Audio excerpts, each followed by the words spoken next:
Hi everyone, I am Amrita Bhatt और हमारा आज का जो टॉपिक है that is August offer and individual सत्याग्रह।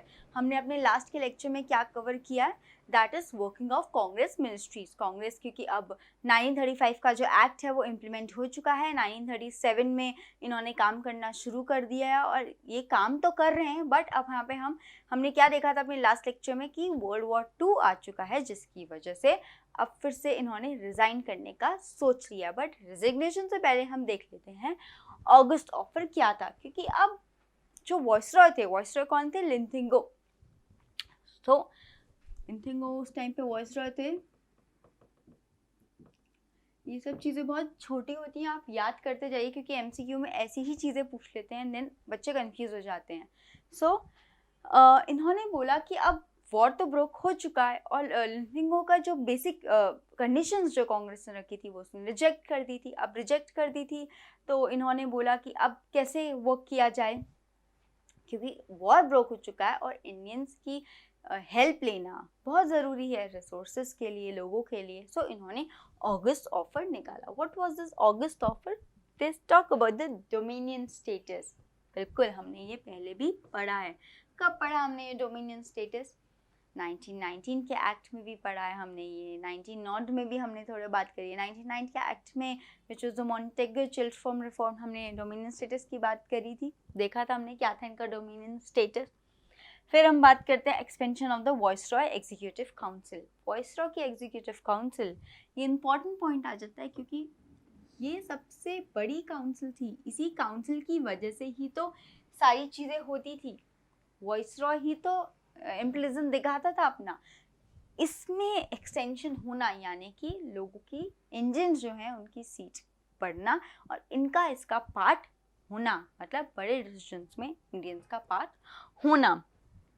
जो कॉन्स्टिट्यूंट असेंबली की मांग थी आफ्टर वॉर, वो उन्होंने बोला हम आपको पूरी कर देंगे एंड इंडियंस डिसीजन ले सकते हैं over some economical issues, some social issues हैं, they can take the decisions, क्योंकि डिसीजन लेने की जो पावर थी 1935 में वो पावर इनको नहीं दी गई थी। They can sit, they can see if a money bill, कोई भी मनी बिल पास हो रहा है तो वो उनके सामने से तो पास हो रहा है, बट वो उनको अमेंड नहीं कर सकता है।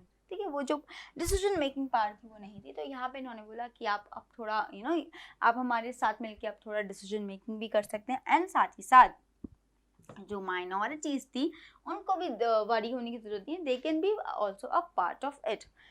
बट अब ये सारा ऑगस्ट ऑफर में तो आ गया, पूछ लेते हैं ऑगस्ट ऑफर की क्या क्या चीज़ें थी। ऐसा अगर एमसीक्यू आ जाता है तो ये पॉइंट बहुत ज़रूरी है, क्योंकि शायद ये 2 पॉइंट आए और बाकी के जो दूसरे पॉइंट हो वो किसी और चीज़ का ऑफर हो या किसी और चीज़ का हो, तो यू हैव टू सिलेक्ट कौन सा सही है कौन सा गलत है, या फिर यू नीड टू मैच 1-2 आ जाता है कि 1-2 सही है 1-3 सही है, ऐसे एमसीक्यू पूछ लेते हैं। तो ये सब चीज़ें भी आपको माइंड में रखनी पड़ेंगी क्योंकि एमसीक्यूज में ऐसे ही ट्रिकी क्वेश्चन आते हैं।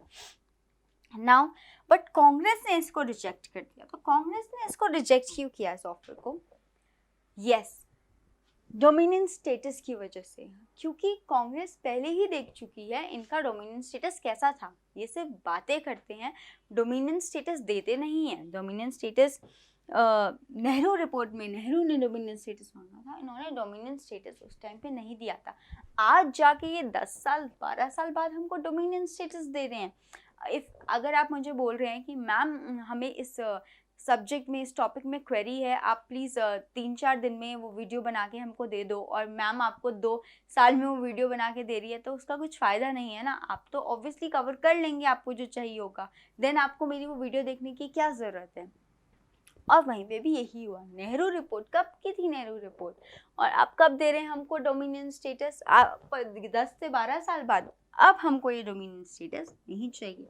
अब हमारी डिमांड क्या है? हमारी डिमांड स्वराज है। तो उन्होंने ये ऑफर को रिजेक्ट कर दिया।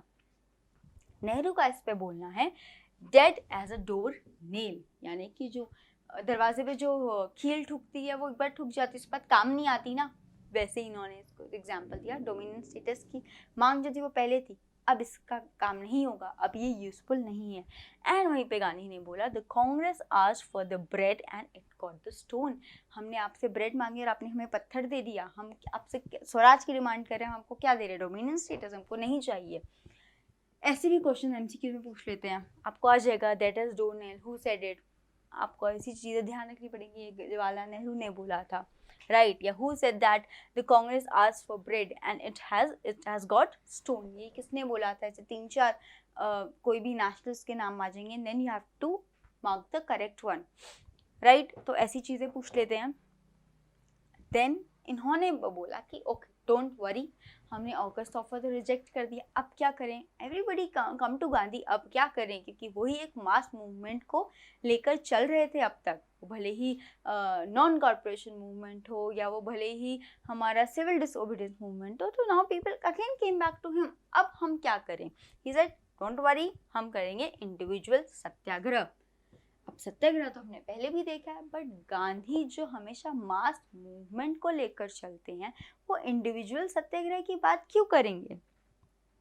दे सेड इंडिविजुअल सत्याग्रह इसलिए करेंगे क्योंकि जब भी हम मास में करते हैं ना मूवमेंट, गवर्नमेंट क्या करती है, हमें आके अरेस्ट कर लेती है, हमको जेल में डाल देती है, हम मास उस तरीके से हम काम नहीं कर पाते हैं, तो अब हम इंडिविजुअली करेंगे, मैं अपने घर में बैठ के करूँगी, आप अपने घर में बैठ के करिए, इंडिविजुअली हम यूनाइटेड तो रहेंगे बट हम मिलेंगे नहीं तो पकड़े नहीं जाएंगे, तो that was the strategy of that time, हम इंडिविजुअल सत्याग्रह करेंगे। और इसी के टाइम पे, क्योंकि अब यहाँ पे इन्होंने ऑगस्ट ऑफर में डोमिनियन स्टेटस की बात करी थी, कांग्रेस मिनिस्ट्री ने रिजाइन कर दिया, राइट, दे रिजाइंड।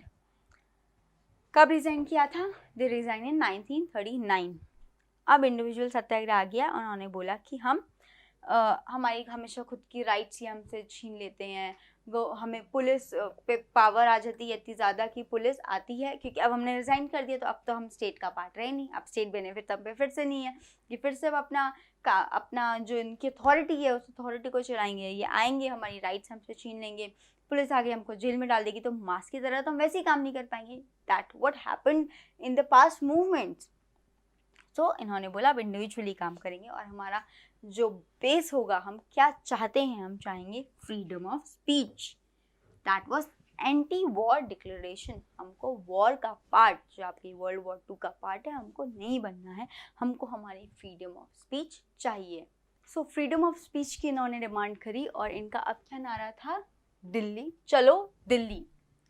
दिल्ली की इन्होंने दिल्ली मार्च करना शुरू कर दिया कि यहाँ से घर बैठे काम नहीं हो रहा, तो हम हायर अथॉरिटीज़ पे जाएंगे, हम दिल्ली जाएंगे, और वहाँ पे अपनी डिमांड, अपनी फ्रीडम ऑफ स्पीच हम अच्छे से रख पाएंगे। तो जो रास्ते में पकड़ा गया वो पकड़ा गया, तो दिल्ली पहुँच गया, तो चलो दिल्ली का जो नारा है वो यहीं से आया था। गाइज मेरी वीडियो को लाइक करते रहिए, सब्सक्राइब करते रहिए और शेयर करते रहिए, जिस वजह से मैं आपको ऐसे ही पढ़ाती रहूँ। अब ऐसे भी क्वेश्चन आ जाते हैं कि फर्स्ट इंडिविजुअल सत्याग्रही कौन था, He was विनोबा भावे, पूछ लेते हैं। सेकंड कौन था, जवाहरलाल नेहरू। थर्ड कौन था, ब्रह्मदत्त।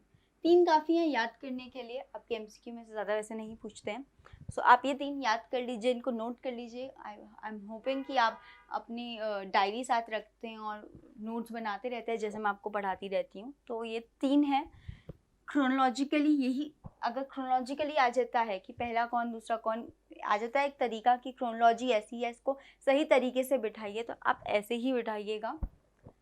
देन मई 1941 में इंडिविजुअल सिविल डिसओबीडियंस, यानी कि जो इंडिविजुअल सत्याग्रह था, ये 1941 में ख़त्म हो गया। तो ये क्यों ख़त्म हो गया, क्योंकि आप जब सिविल डिसओबीडियंस मास मूवमेंट हो या इंडिविजुअल मूवमेंट हो, वो एक आग की तरह तो फैल रहा था, और वो लोगों तक फैल रहा था, और वॉर भी साइड बाय साइड चल रही थी।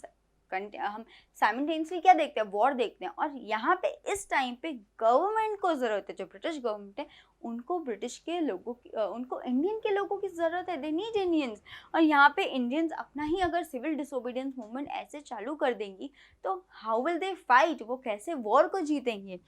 सो इन्होंने यहाँ पर इस वॉर को, इस सिविल डिसोबीडियंस ख़त्म करने के लिए ये ले आए थे क्रिप्स मिशन। तो ये क्रिप्स मिशन क्या है, इस क्रिप्स मिशन में क्या होता है, एंड क्रिप्स मिशन एंड इसी के साथ हम नया मूवमेंट देखते हैं, which was quit India movement, which is one of the most important movement in the modern Indian history.